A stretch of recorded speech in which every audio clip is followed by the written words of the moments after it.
How has the Dallas Cowboys rookie class looked so far in training camp practices? All that and more in this episode of the Locked On Cowboys podcast. You are Locked On Cowboys, your Locked daily Dallas Cowboys podcast. Part of the Locked On Podcast Network, your team every day. Locked on Cowboys. Locked on Cowboys. Welcome back to the Locked On Cowboys podcast, part of the Locked On Podcast Network, your team every day. We want to thank you for making us your first listen of the day. We are free and available on all platforms. And today's show is brought to you by BetOnline. BetOnline.net has you covered this season with more props, odds, and lines than ever before. BetOnline, where the game starts. I am Marcus Mosher. You can follow me on Twitter at Marcus_Mosher. He is Landon McCool. Check him out on Twitter at McCoolBC. He's also at Cowboys Camp. Landon, how's it going, sir?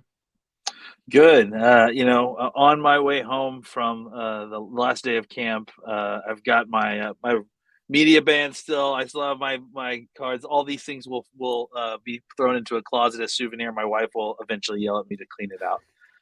But I have fresh takes, and they will stay fresh. I guess until the season starts, probably.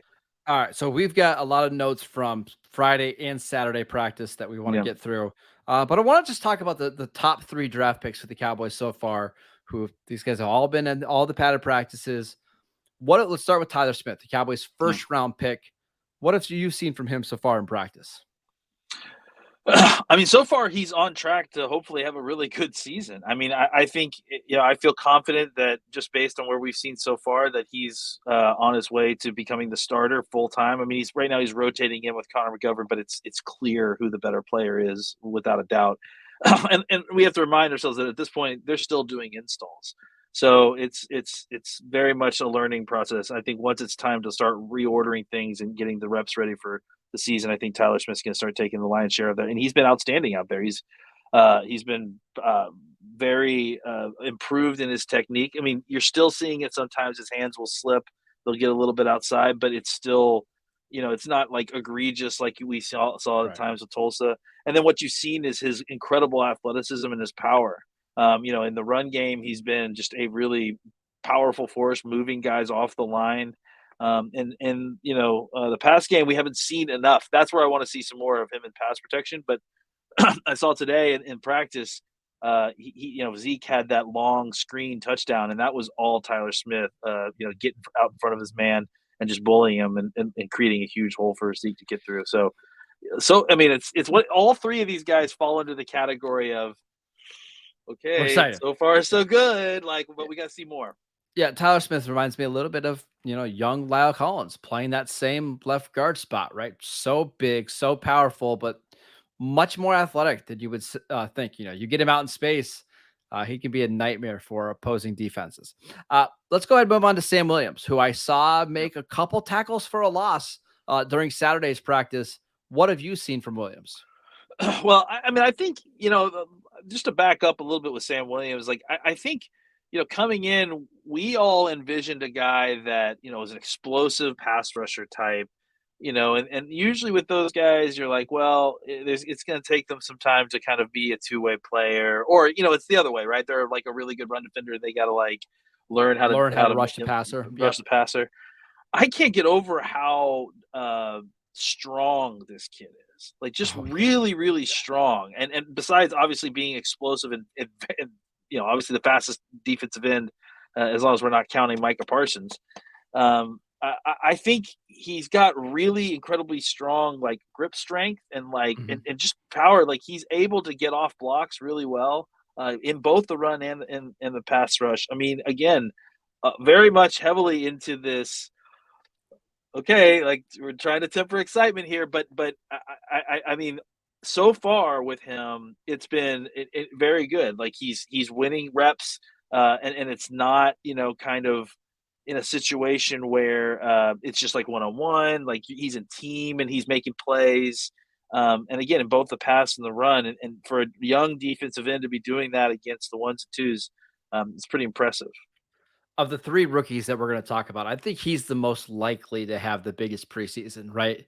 because he's going to be playing against some third and fourth string offensive tackles from, Southwest Alabama State, right? Like these Yeah. guys that just have never seen SEC speed like this before. So I really anticipate him having a strong preseason.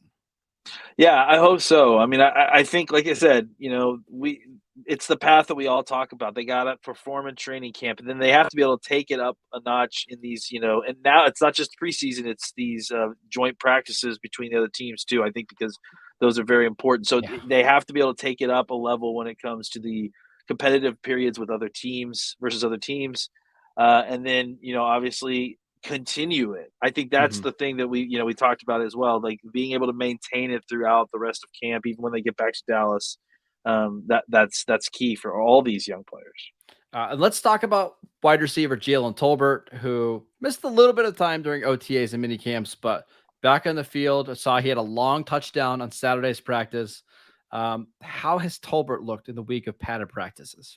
I mean, look, I think I've been pretty clear about how I feel about how the wide receivers have been out here.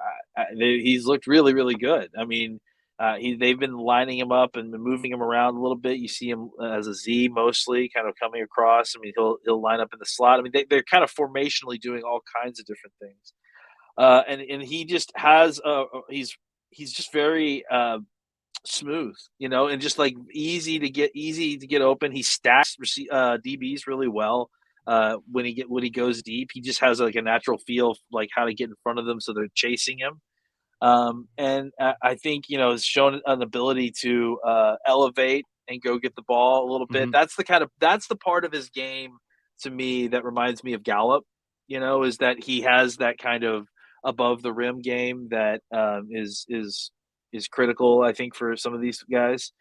And he's just like, outside of one drop that was, it would have been a very difficult catch if he had made it. I haven't seen a lot of him, making a lot of mistakes, and he's had a couple of really, really big days out here, and I think he had a pretty good day of practice today as well. So, again, all three of these guys, it's not just coincidence. Like all three of these guys uh, fall under the category of okay, we've seen what we hope to see from three rookies that are going to contribute to this team this year. Like this is what it would look like at this point in camp.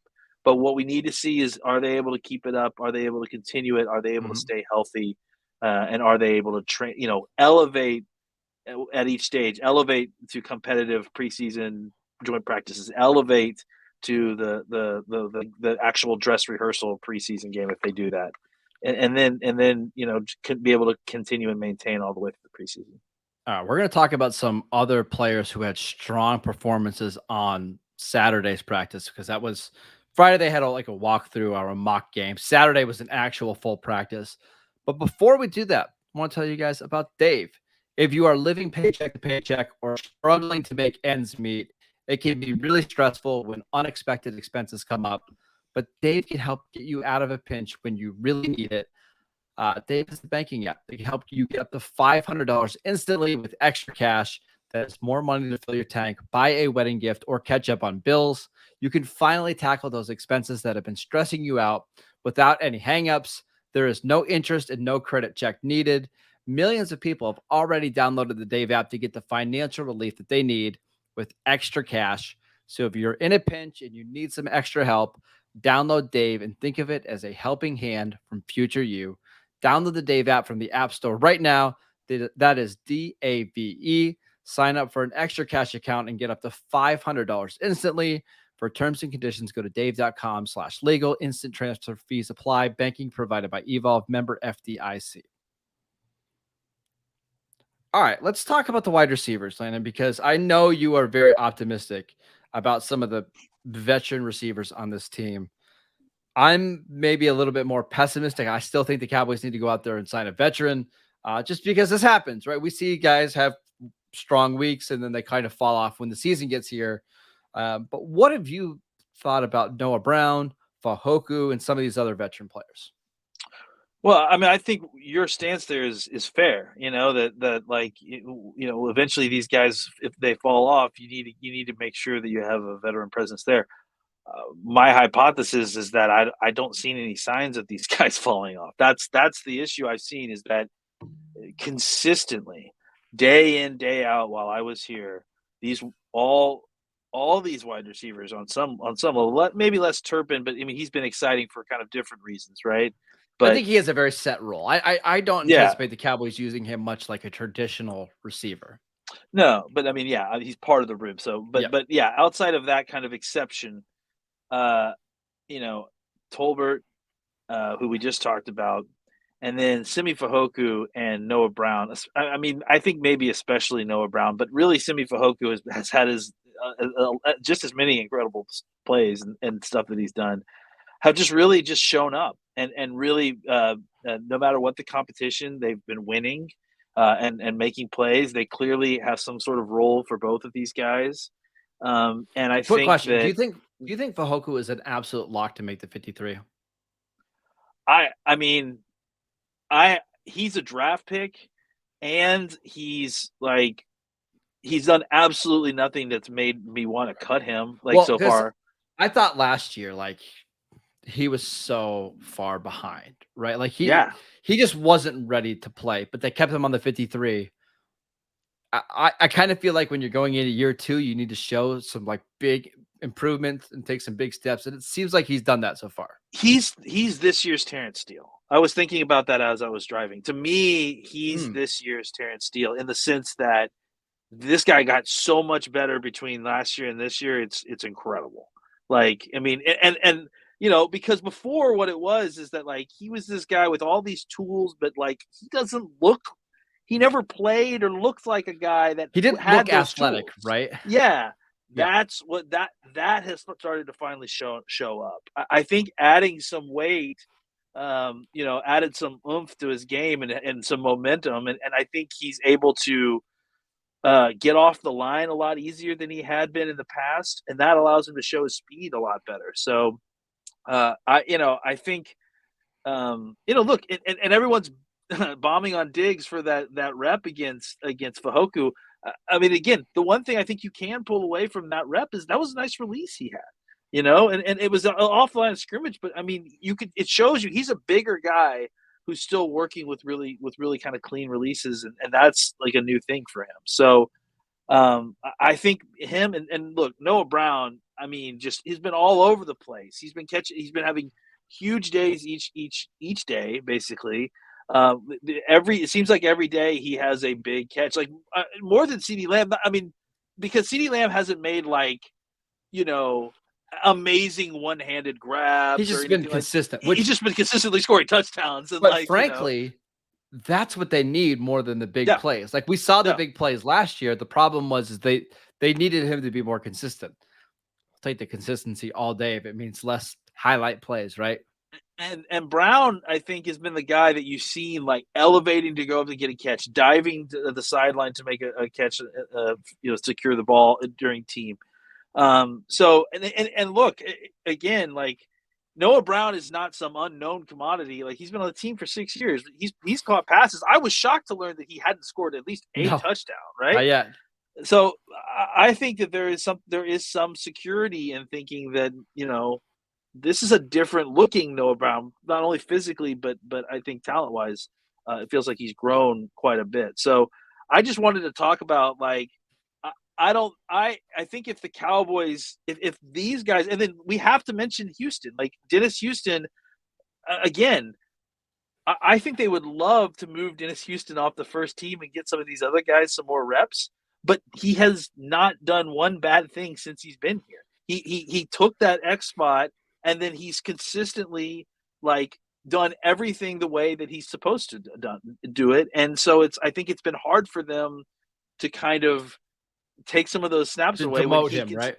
Yeah, because he consistently does. They put him out here, and he consistently does what he's supposed to. He made another incredibly tough catch today in 11 on 11s where Dak needed to escape and had to thread the needle inside, and he's a smaller guy, thinner guy, and was able to secure the catch and convert the first down. And so, all right, here's what I want you to do with the receivers. I want you to rank the top 5 receivers, not based on how you think it's going to go into week 1, but just based on how they've done in training camp practices so far. So obviously CeeDee Lamb is at number 1.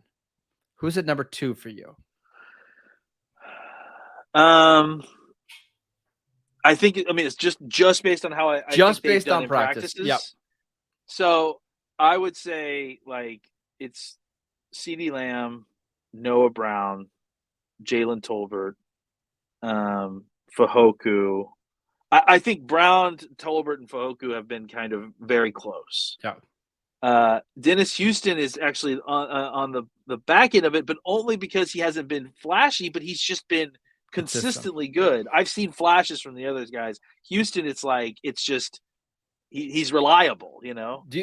And the one receiver we haven't mentioned yet, TJ Vasher. Like we've Yeah. seen really big highlight plays from him, but is he still just not consistent enough to crack that top 5? Well, I mean, that's the thing, right? Like he made a couple of really big like one-handed catches early, and I think he has utility because of his, size in a way that maybe some of these other guys don't.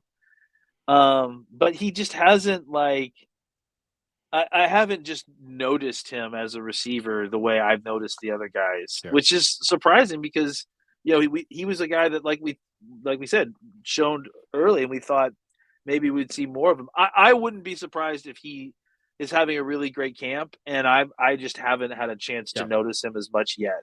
So I'll have a whole new set of information once I get home with all these videos that I took and rewatch everything. So. And it wouldn't surprise me either, Landon. Like we get to the preseason game next week, and it's Onterio Drummond that catches 7 passes for 70 yards. I mean, we're again, talking about on Monday, right? Another guy that's had just came back and has already been incredibly solid. Obviously doing the wide receiver things. Look, there's so many camps that you come in and these guys are running the wrong route, or they can't catch anything, or that's normal. But that hasn't happened really. Even when I feel like that was a personal shot about me and John Van Johnson, but that's okay. I'll let it slide. No, it was not actually, but I mean, I think the guilt there probably tells you something, right? No, but I think, look, I think that they've been a very clean room so far, and even a guy like Drummond who comes off the PUP list, right, has been reliable so far, makes nice catches, and then also has the flexibility to play running back because he's been playing running back because we've had some running backs on the COVID list, and I saw him bust a like a 15-20 yard run up the middle. So yeah, it's been a pretty impressive group, despite all of our panic over it, which again, I'm not saying is unwarranted. I think that's what's crazy about it. I'm sorry, this last thing. I think that's what's crazy about it is that I'm holding both these ideas, the cognitive dissonance of I'm nervous about this wide receiver core, and I can't get over how good this wide receiver core is.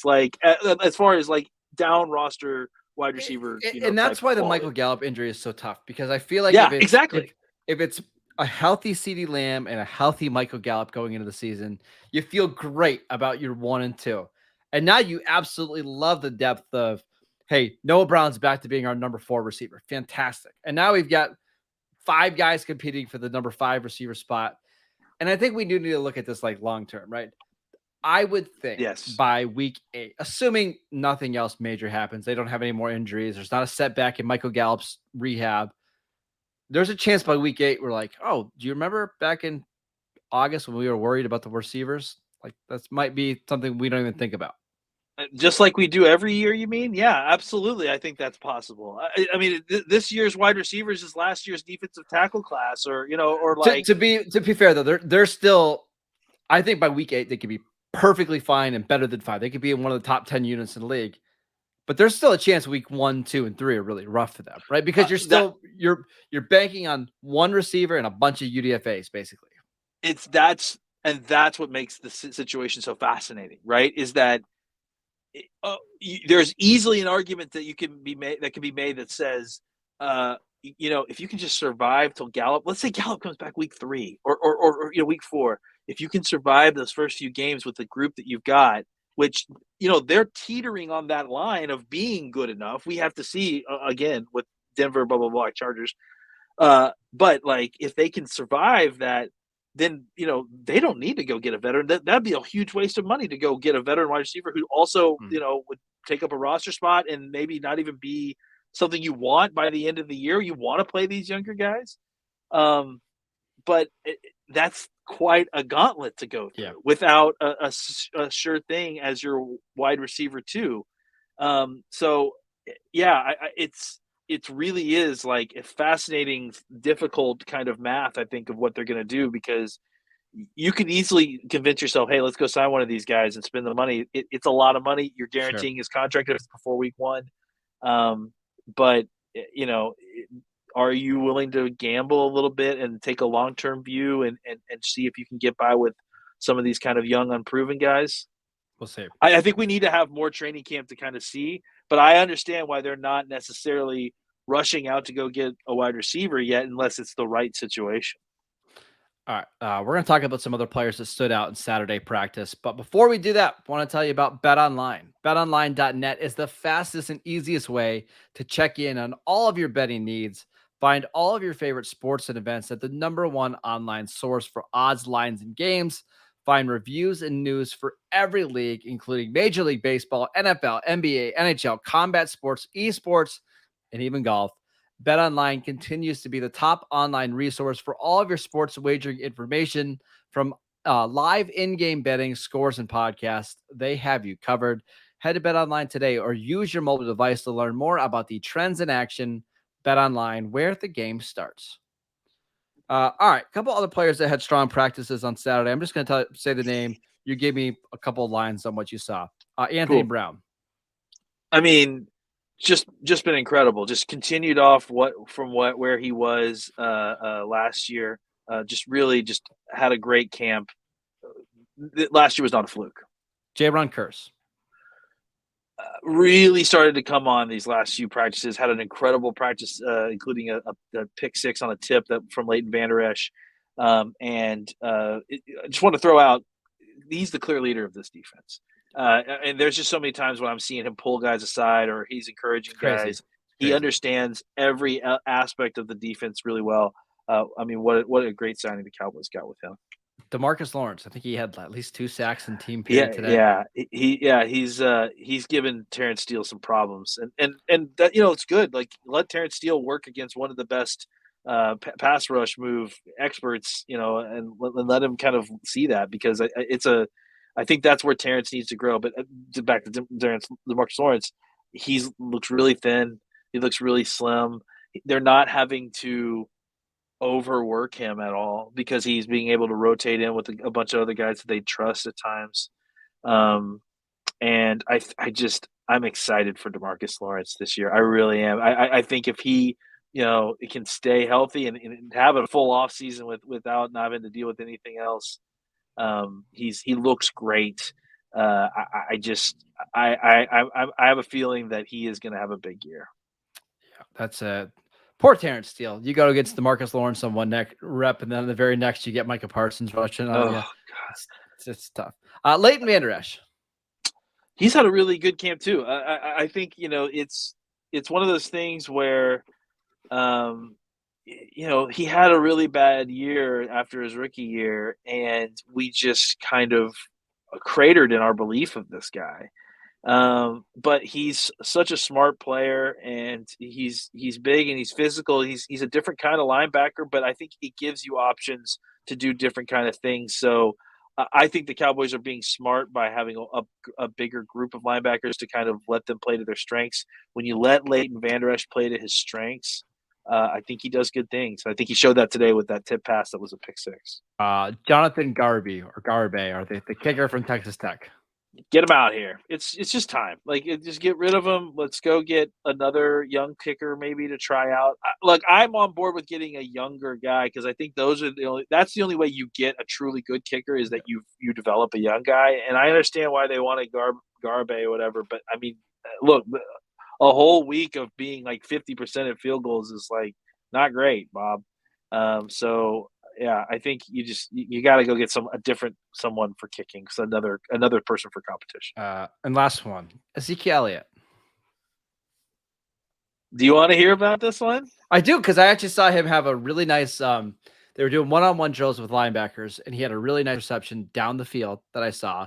And then they were in team drills that they did, he motioned in from the right side, kind of cut across the formation, caught a pass out in the flat, turned it upfield for a touchdown. I just thought he had a nice day. That was the screen I was talking about. Yeah, I okay. think that was. But that yeah, worked he super motioned well. in and then they ran a screen. Excuse me. Yep. Yeah, so he looks like he did last year. I think. I mean, the speed is back to a certain degree. He's like, look. I mean, I think since he's lost that weight, was 2 years now, or I guess 1 year ago.